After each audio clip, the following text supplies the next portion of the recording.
உலகத் தமிழர்கள் அனைவருக்கும் வணக்கம். E4T லேர்னிங் மொடியூல் பற்றி விளக்குவதற்காக இந்த விழியம் உருவாக்கப்படுகிறது. E4T என்றால் என்ன? E என்றால் எலக்ட்ரானிக் லேர்னிங், T என்றால் தமிழ். தமிழுக்காக electronic learning, E-learning for scientific Tamil development. இதுதான் இந்த கல்வி கற்கும் முறைமையுடைய அடித்தளம். யதார்த்தமாக கூறுவதென்றால் இந்த E4T என்ற இந்த மொடியூல் ஒரு பல்கலைக்கழகமோ அல்லது ஒரு மிகப்பெரிய நிறுவனமோ செய்ய வேண்டிய ஒரு செயல். நிச்சயமாக ஒரு நாள் ஒரு பல்கலைக்கழகமோ அல்லது ஒரு மிகப்பெரிய அமைப்போ இந்த E4T லேர்னிங் மொடியூலை முன்னெடுத்து செல்லும் என்று எனக்கு நம்பிக்கை உள்ளது. அந்த நாள் வரும் வரை காத்திருக்காமல் நம்மால் இயன்றவரை இப்பொழுதே நாம் நமது செயல்பாடுகளை துவங்கிவிட வேண்டும் என்ற எண்ணத்தில் தான் E4T லேர்னிங் மொடியூலை நான் இப்பொழுது துவங்குகின்றேன். E4T லேர்னிங் மொடியூலுடைய சிறப்பு அம்சம் என்னவென்றால், அறிவியல் தமிழ் வளர்ச்சியில் ஒரு மிகப்பெரிய தாக்கத்தை இந்த மொடியூல் ஏற்படுத்தப் போகிறது. ஒரு அடிப்படையான செய்தியை நான் உங்களிடம் விளக்க வேண்டும். எதற்காக இந்த E4T லேர்னிங் மொடியூலை நான் வடிவமைத்தேன் என்பதை நான் விளக்க வேண்டும். அறிவியல் தமிழை ஏதோ ஒரு இடத்துல நிற்குது, அது இவ்வளவுதான் அந்த அறிவியல். இதை நாம் சென்று தமிழாக்கம் செய்துவிட்டால், தமிழ் படித்து விட்டால் எல்லாம் அறிவியலாகிவிடும் என்று நினைப்பது தவறு. அறிவியல் வளர்ந்து கொண்டே இருக்கிறது. ஒவ்வொரு நாளும், ஒவ்வொரு மணி நேரமும், ஒவ்வொரு நிமிடமும், ஒவ்வொரு நொடியும் வளர்ந்து கொண்டிருக்கிறது. அறிவியலை தமிழில் கொண்டு வருவது என்பது அவ்வளவு சுலபமான காரியம் அல்ல. ஏனென்றால் உலகெங்கிலும் 10,000த்திற்கும் மேற்பட்ட அறிவியல் இதழ்கள் வெளியாகி கொண்டிருக்கின்றன. அவற்றில் அறிவியல் செய்திகள் அதிக அளவில் வந்து கொண்டிருக்கின்றன. இவை அனைத்தையும் தமிழில் கொண்டு வரும் பொழுதுதான் உலக மொழிகளுக்கு இணையாக, போட்டியாக, உலக மொழிகளை தாண்டிய நிலையில் தமிழால் வளர முடியும். தமிழ் வளர்க்கிறேன், அறிவியல் வளர்க்கிறேன், நான் ஒரு கட்டுரையை செய்தேன், 2 கட்டுரையை செய்தேன் என்று நாம் செய்வதெல்லாம் ஒரு உண்மையான தாக்கத்தை ஏற்படுத்தாது. Practically it is not going to help. நமக்கு வேணா ஒரு சந்தோஷமான ஒரு சூழல் ஏற்படலாம், ஆனால் தமிழுக்கு உண்மையில் அது நடக்காது. ஆகையால் உண்மையான தமிழுக்கு ஏதாவது செய்ய வேண்டும் என்று விரும்பிய காரணத்தால் தான் இந்த E4T லேர்னிங் மொடியூலை நான் வடிவமைத்துள்ளேன். என்ன இந்த மொடியூல்? ரொம்ப சிம்பிளாக, சுலபமாக சொல்லிவிடுகிறேன். நான் இந்த விடயத்தை தயார் செய்யும் பொழுதே சில ஆங்கில சொற்களை பயன்படுத்துகிறேன், வேண்டுமென்றே தான் பயன்படுத்துகிறேன். ஏன்னா ஒரு மிகப்பெரிய ஒரு எண்ணம் நமது சமூகத்தில் உள்ளது. எல்லாமே தமிழில் இருக்க வேண்டும், தமிழில் மட்டுமே இருக்க வேண்டும் என்று மிகப்பெரிய, மிக அற்புதமான சிந்தனை. என்னுடைய முழுமையான ஆதரவு அந்த சிந்தனைக்கு உள்ளது. ஆனால் யதார்த்தமாக நாம் சில செய்திகளை பார்க்க வேண்டும்.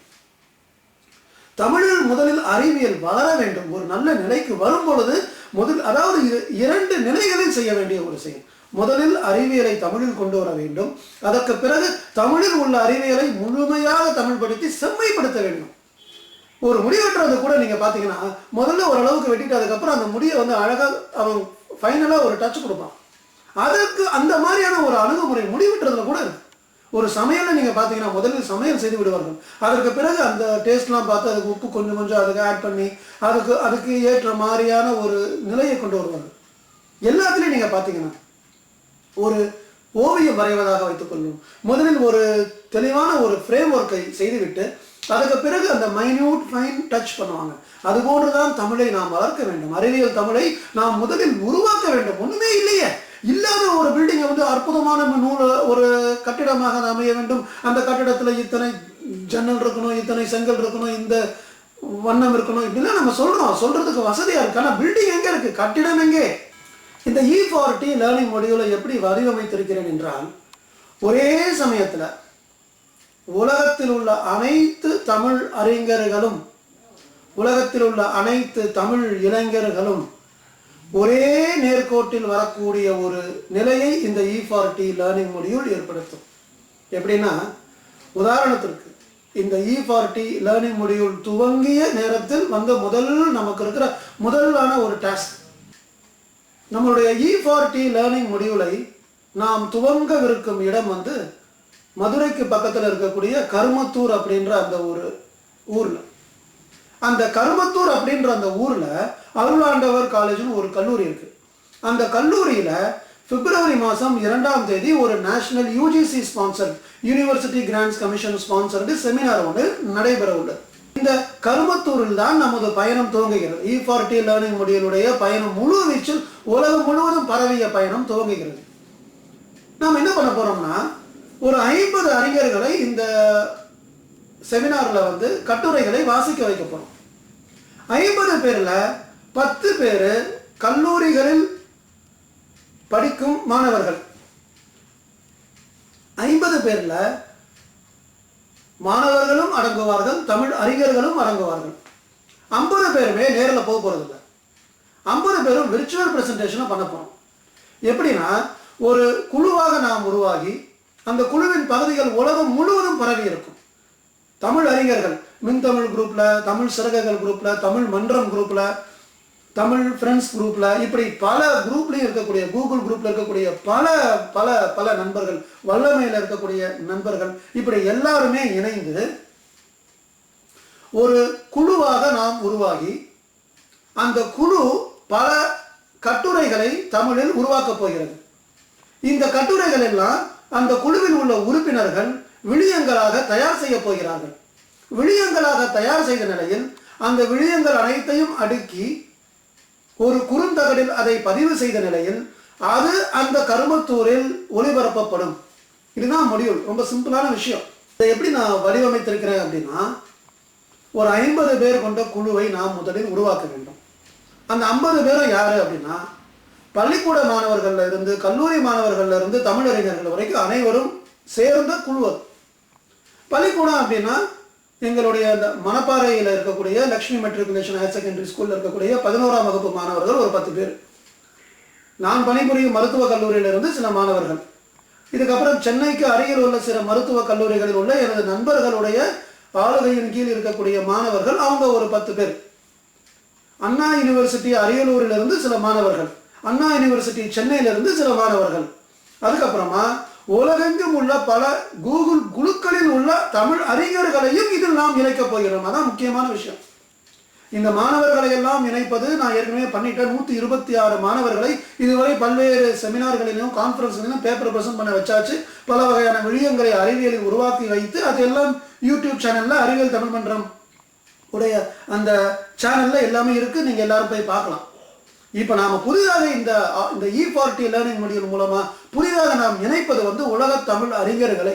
கூகுள் குழுமங்கள், மின்தமிழ் இருக்கு, தமிழ் மன்றம் இருக்கு, தமிழ் சிறகுகள் இருக்கு, தமிழ் நண்பர்கள் இருக்கு, வல்லமை இருக்கு, இப்படி இருக்கக்கூடிய பல குழுக்களிலும் உள்ள அறிஞர்கள். அவங்க எல்லாரும் என்ன பண்ண போறாங்கன்னா, அவங்க எல்லாருமே அறிவியல் கட்டுரைகளை உருவாக்கி அதை விழியமாக உருவாக்கி எனக்கு இமெயில் பண்ண போறாங்க. அந்த இமெயில் பண்ணும் பொழுது எப்படி இதை பண்ணணுங்கிறத நான் ரொம்ப சிம்பிளா சொல்லிடுறேன். ஓப்பன் ஆக்சஸ்ல இருக்கக்கூடிய ஆர்டிகல்ஸை நான் ஒரு 85,000 ஆர்டிகல்ஸை கலெக்ட் பண்ணி வச்சிருக்கேன். அந்த ஆர்டிகல்ஸை நீங்கள் எந்தெந்த துறையில் நீங்கள் பேச வேண்டும் என்று விரும்புகிறீர்களோ, ஃபார் எக்ஸாம்பிள் கெமிஸ்ட்ரியில நீங்க ஒரு அறிஞராக இருக்கும் பொழுது கெமிஸ்ட்ரி ரிலேட்டடான ஆர்டிகல்ஸை நான் உங்களுக்கு அனுப்புறேன்.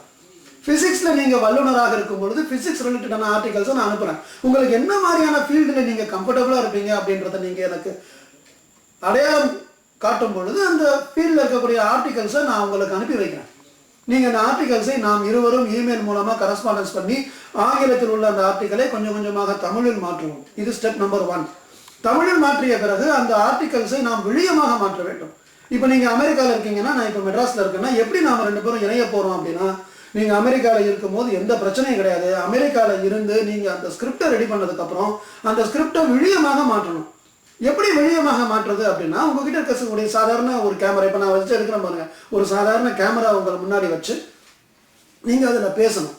பேசி அதை பதிவு பண்ணி அந்த ரெக்கார்டிங்கை, குரூடான ரெக்கார்டிங்கை நீங்கள் எடிட்லாம் பண்ணி ஒன்றும் சிரமமே பண்ண வேண்டாம். அந்த ரெக்கார்டிங்கை 25 MB சைஸ் இருக்கிற ஒரு அளவில் நீங்கள் உருவாக்கணும். ஃபார் எக்ஸாம்பிள் நீங்கள் ஒரு 2-3 நிமிடம் பேசினா அது ஒரு 25 MB வரும். இப்போ ஒரு 50 MB வந்துருச்சுன்னா ரியல் பிளேயர்னு ஒரு சாஃப்ட்வேர் இருக்குது. அந்த ரியல் பிளேயரில் நீங்கள் ப்ளே பண்ணி split the video into 2 pieces. So அப்போ 50 MB ஸ்பிளிட் பண்ணால் 25 MB ஆயிரும். ஸோ எப்படியோ ஒரு 25 MB வச்சு அதுக்கு ஒரு நம்பர் 1 2 3 4 வச்சு பார்ட் 1 பார்ட் 2 வச்சு எனக்கு நீங்கள் இமெயிலில் அட்டாச் பண்ணி அனுப்பிச்சிட்டிங்கன்னா 25 MB வரைக்கும் ஜிமெயில் மூலமாக அனுப்ப முடியும். ஸோ நான் என்ன பண்ணுவேன், உங்களுடைய ஒவ்வொரு பார்ட்டையும் இணைத்து இங்கே வந்து என்னுடைய வீடியோ கன்வெர்ட்டர் சாஃப்ட்வேரில் அதை நான் மாற்றி அதெல்லாம் வந்து விண்டோஸ் மீடியா ஃபைலாக மாற்றி அதுக்கு பிறகு விண்டோஸ் மூவி மேக்கரில் அதை ரன் பண்ணி அதுக்கு ஒரு டைட்டில்லாம் கொடுத்து அதை செம்மைப்படுத்தி ஒரு வீடியோவாக மாற்றி என்னுடைய அறிவியல் தமிழ் மன்றம் யூடியூப் சேனலில் அதை நான் அப்லோட் பண்ணிடுறேன். ஸோ இப்படி தான் நடக்க போகுது. நீங்கள் அமெரிக்காவிலிருந்து பீஸாக அனுப்பக்கூடிய வீடியோவை நாங்கள் இணைச்சி ஒரு ஃபுல் வீடியோவாக அறிவியல் தமிழ் மன்றத்தில் அனுப்பி அதை நீங்கள் அங்கேருந்து பார்க்க முடியும். ஸோ இந்த வீடியோவை நம்ம இந்த மாதிரி உருவாக்கும் பொழுது அந்த வீடியோவை ஃபைனல் வீடியோ இருக்கு இல்லையா, ஃபைனல் ப்ராடக்ட், அதை ஒரு டிவிடியில் எழுதி அந்த டிவிடியை வந்து கருமத்தூரில் இருக்கக்கூடிய மாணவர்களுக்கு அந்த செமினார் நடக்கிற அன்னைக்கு பிப்ரவரி 2ஆம் தேதி விர்ச்சுவல் ப்ரெசன்டேஷனாக அதை நாம் காண்பிப்போம். கருமத்தூரில் வந்து உங்களுக்கு இன்டர்நெட்லாம் கிடைக்காது, கரண்ட்டே அன்றைக்கி அங்கே இருக்குமாங்கிறது மிகப்பெரிய சந்தேகம்.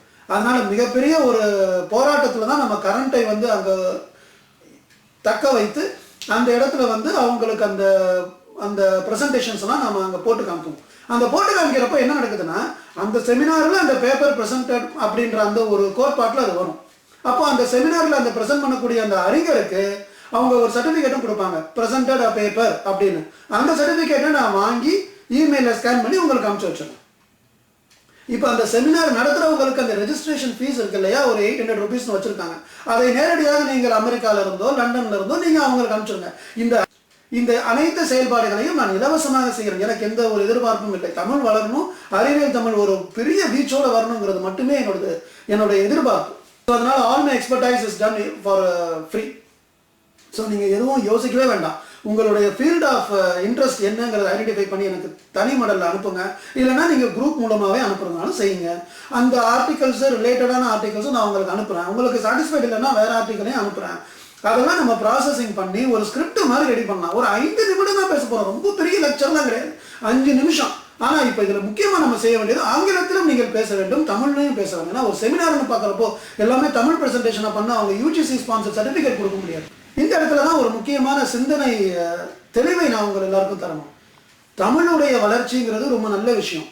ஆனால் தமிழர்கள் வந்து முழுமையாக வளர்ச்சி பெற்று இப்போ நீங்கள்லாம் எப்படி அமெரிக்காவிலும் லண்டன்லேயும் இருக்கீங்களோ இந்த மாதிரி இங்கே இருக்கக்கூடிய தமிழ் மாணவர்களும் அமெரிக்காவிலையும் லண்டன்லேயும் செட்டில் ஆகி தமிழை வந்து உலகம் முழுக்க எடுத்துக்கொண்டு போக வேண்டும் என்றால் அவங்களுக்கு இங்கிலீஷும் தெரியணும் இல்லையா? அதனால தான் நான் என்ன சொல்லுவேன் அப்படின்னா, தமிழில் நீங்கள் பேசுங்கள், தமிழில் தெரிந்து கொள்ளட்டும், ஆங்கிலத்திலையும் பேசுங்க. அதை எப்படி ஆங்கிலத்தில் சொல்றதுன்னு தெரியட்டும். தமிழ் கற்றுக்கொள்ள வேண்டும் என்பதற்காக ஆங்கிலம் கற்றுக்கொள்ளக்கூடாது என்பதை வந்து என்னால் ஏற்றுக்கொள்ள முடியவில்லை. எல்லா லாங்குவேஜும் தெரிந்தால் தான் உலகம் முழுக்க செல்ல முடியும். ஒரு தமிழனுக்கு 2 மொழிகள் தெரியும் பொழுது 2 ஆள் பலம் அவனுக்கு கிடைக்கிறது. ஒரு 4 மொழி தெரிஞ்சால் 4 ஆளுடைய பலம் அவனுக்கு கிடைக்கிறது. ஒரு 10 மொழி தெரியும் பொழுது உலகத்தில் எங்கே வேணாலும் சென்று அவனால் சாதித்து வர முடிகிறது. ஆனால் இங்கே என்ன நடக்குதுன்னா, தமிழை மட்டும் கற்றுக் கொடுக்குறோம், அதையும் சரியாக கற்றுக் கொடுக்குறேன். ஒரே ஒரு மொழி தான் கற்றுக் கொடுக்கணும்னு நம்ம எல்லாரும் போராட்டம் பண்ணி அந்த ஒரு மொழியையும் ஒரு சரியான ஒரு வாத்தியாரை வச்சு சரியான ஒரு மோட்டிவேஷனோட கற்றுக் கொடுக்காத காரணத்தால் எதையுமே சரியா தெரியாமல் எதையோ வச்சு ஓட்டிக்கிட்டு இருக்கிற மாதிரியான ஒரு மாணவர்களை நாம் உருவாக்குகிறோம். அதனால தான் அவங்களால ஒரு இந்தியாவை விட்டு வெளியில் செல்லும் பொழுது மிகப்பெரிய ஒரு தோல்வியை அவர்கள் சந்திக்கிறார்கள்.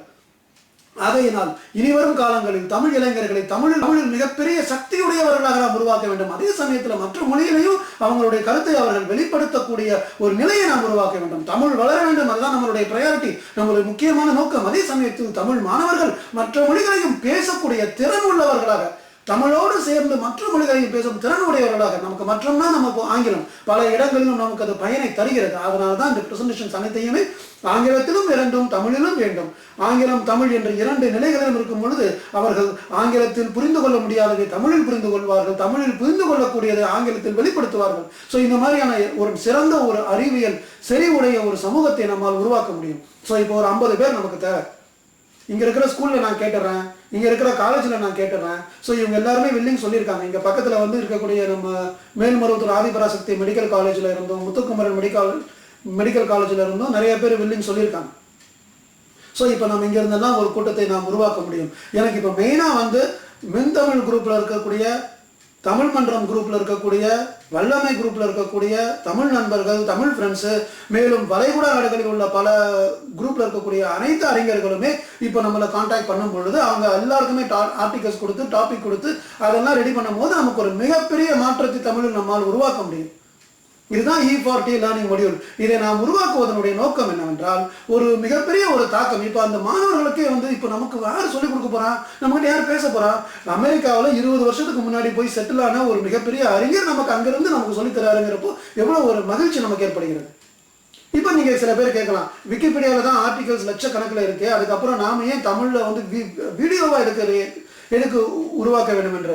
விக்கிபீடியாங்கிறது புக்கு மாதிரி, புக்கில் தான் டெக்ஸ்ட் புக் எல்லாமே இருக்கும்போது எதுக்கு நமக்கு ஒரு வாத்தியார்னு தேவை? ஸ்கூலில் வந்து வாத்தியார் எதுக்கு அப்பாயின்ட் பண்ணுறாங்க? வாத்தியார் இருந்தால் தான் அந்த ஸ்கூலில் மாணவர்கள் கொண்டு வரக்கூடிய அந்த பாடநூலை எடுத்து விளக்க முடியும். ஸோ ஃபேஸ் டு ஃபேஸாக அமர்ந்து வீடியோ மூலமாக விழியம் மூலமாக நேருக்கு நேராக அமர்ந்து விளக்கும் பொழுது தான் நிறைய விஷயங்கள் புரியும். மனிதர்களுடைய திறன், ஒரு மனுஷன் வந்து உயிரோடு அமர்ந்து உங்கள் முன்னால் விளக்கும் பொழுது அப்போவே புரியலன்னா எப்பயும் புரியாது. ஸோ அதனால் விளக்குவது மிக முக்கியமான காரணமாக இருப்பதால், ஏன்னா நான் இப்போ ஒரு செய்தியை நான் சொல்ல வரேன்னா எந்த நேரத்தில் எந்த இடத்துல எந்த செய்தியை என்னால் புரிந்து கொள்ள முடியாமல் கஷ்டப்பட்டு எனக்கு தெரியும். அதனால் கரெக்டாக அந்த இடம் வரும்பொழுது நான் அதில் கொஞ்சம் எம்பசைஸ் பண்ணி நான் சொல்லுவேன். ஸோ அந்த மாதிரியான ஒரு தாக்கம் ஏற்பட வேண்டும். அதனால தான் விழியங்களாக அறிவியலை நாம் சொல்ல வேண்டும். அதனுடைய தாக்கம் மிக அதிகமாக இருக்கும். ஸோ விக்கிபீடியா ஒரு அற்புதமான ஒரு கோட்பாடு. விக்கிபீடியாவில் ஆயிரக்கணக்கான லட்சக்கணக்கான ஆர்டிகல்ஸ் நாம் உருவாக்கியுள்ளோம். இப்பொழுது நாம் E40ங்கிறது அதுக்கு போட்டி அல்ல, அதற்கு அடுத்த நிலையில் விக்கிபீடியாவில் எல்லாமே உங்களுக்கு ஒரு ஸ்கிரிப்ட் ஃபார்மில் இருக்குது. இது ஒரு விழிய ஃபார்மில் நாம் அதை உருவாக்கும் பொழுது ரொம்ப அற்புதமான ஒரு தாக்கத்தை ஏற்படுத்த முடியும். முக்கியமான பாயிண்ட் இப்போ நான் சொல்ல போகிறது காப்பிரைட். நான் இப்போ உங்ககிட்ட சொல்கிறேன், என்கிட்ட ஆயிரக்கணக்கான ஆர்டிகல்ஸ் இருக்குது அப்படின்னு.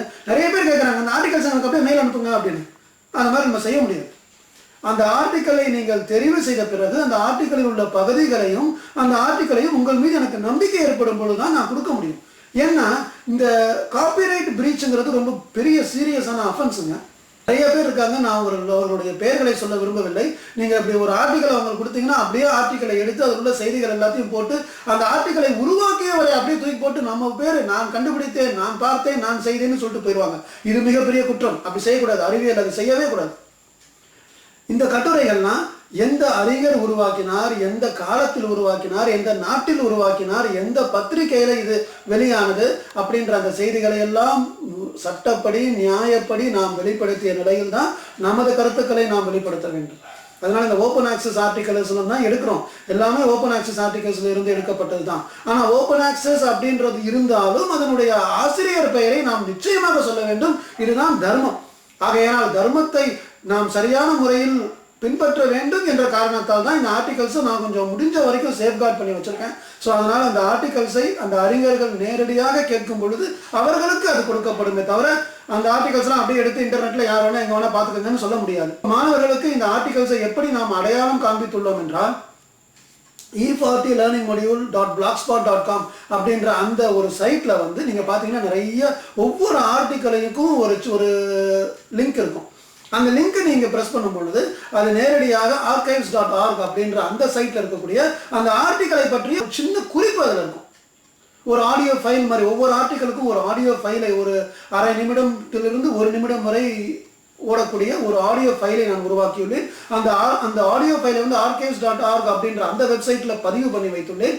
அதனுடைய லிங்கை வந்து இந்த e40learningmodule.blogspot.comல வச்சிருக்கேன். ஸோ நீங்க E40ல போய் பார்த்தீங்கன்னா லிங்க் இருக்கும். அந்த லிங்க் மூலமா நீங்க ஆடியோ ஃபைலை பார்க்கலாம். அந்த ஆடியோ ஃபைலை கேட்ட பிறகு உங்களுக்கு இந்த ஆர்டிக்கல் பிடிச்சிருக்கு, இந்த டாபிக் நல்லா இருக்கு, இதை நான் எடுத்துக்கொள்கிறேன் என்று நீங்கள் சொல்லும் பொழுது எனக்கு நீங்க அறிவியல் தமிழ் மன்றம் @gmail.com இல்லை என்றால் நாளைய தமிழ் @gmail.com என்ற 2 இமெயில் முகவரியில் எனக்கு நீங்கள் உங்களுடைய வில்லிங்னஸ் இல்லைன்னா நீங்கள் கூகுள் குரூப்ல இருந்தீங்கன்னா அந்த குரூப்லேயே உங்களுடைய வில்லிங்னஸ் அந்த ஆர்டிக்கலுடைய நம்பரை நேமை நீங்கள் கோட் பண்ணீங்கன்னா அந்த ஆர்டிக்கலை உங்களுக்காக எடுத்து வச்சிருவேன். ஸோ இப்போ நம்ம ஆரம்பிப்போம். E40 லேர்னிங் மாடியூல் ஆரம்பிப்போம். உலகம் முழுவதும் இருக்கக்கூடிய தமிழ் அறிஞர்களும் பள்ளிக்கூடத்தில் இருக்கக்கூடிய தமிழ் மாணவர்களும் கல்லூரியில் இருக்கக்கூடிய தமிழ் மாணவர்கள் எல்லாருமே சேர்ந்து ஒரு 50 பேர் கொண்ட குழுவாக உருவாகி நாம் நம்முடைய மிகப்பெரிய ஒரு சிறப்பினை நாம் வந்து ஆபரேஷன் கருமத்தூரில் வந்து பிப்ரவரி 2ஆம் தேதி நாம் செய்து காண்பிப்போம். இப்போ யாருக்கெல்லாம் வந்து அந்த ஆர்டிக்கல் வந்து அப்ட்ராக்டாக வந்து உங்களுக்கு பிரிண்ட் ஆகி இந்த ஐஎஸ்பிஎன் நம்பரில் உங்களுக்கு பிரிண்ட் ஆகி அந்த ஒரு கிரெடிட் வரணும்னு நினச்சா கொஞ்சம் சீக்கிரமாக நீங்கள் இயங்கணும். ஏன்னா ஜனவரி மாதம் முதல் வாரத்திலேயே லாஸ்ட் டேட் வச்சுருக்காங்க, அப்ட்ராக்ட் சப்மிஷனுக்கு லாஸ்ட் டேட். ஸோ அதனால் அதற்கு முன்பாக நீங்கள் கொடுக்கும் பொழுது உங்கள் அப்ட்ராக்டில் உங்கள் பேரை போட்டு அந்த சவுனிரில் பிரிண்ட் பண்ணுற மாதிரி நம்மால் உருவாக்க முடியும். மறுபடியும் சொல்லிடுறேன், இது எல்லாத்தையும் நான் செய்கிறது இலவசமாக தான், எதையும் நான் எதிர்பார்த்து செய்யவில்லை. எல்லாரும் இணையணும், எல்லாரும் இதில் வந்து பங்கு பெற வேண்டும் என்பதுதான் எனது நோக்கம். ஆகையால் அறிவியல் தமிழை ஒரு புது பிளாட்ஃபார்முக்கு நாம் எடுத்து செல்வோம். உலக தமிழர்கள் அனைவரும் இதில் என்னுடைய இந்த ஐடியாஸை புரிஞ்சு இதை சிறப்பாக செய்வீர்கள் என்ற நம்பிக்கை எனக்கு உள்ளது. நன்றி, வணக்கம்.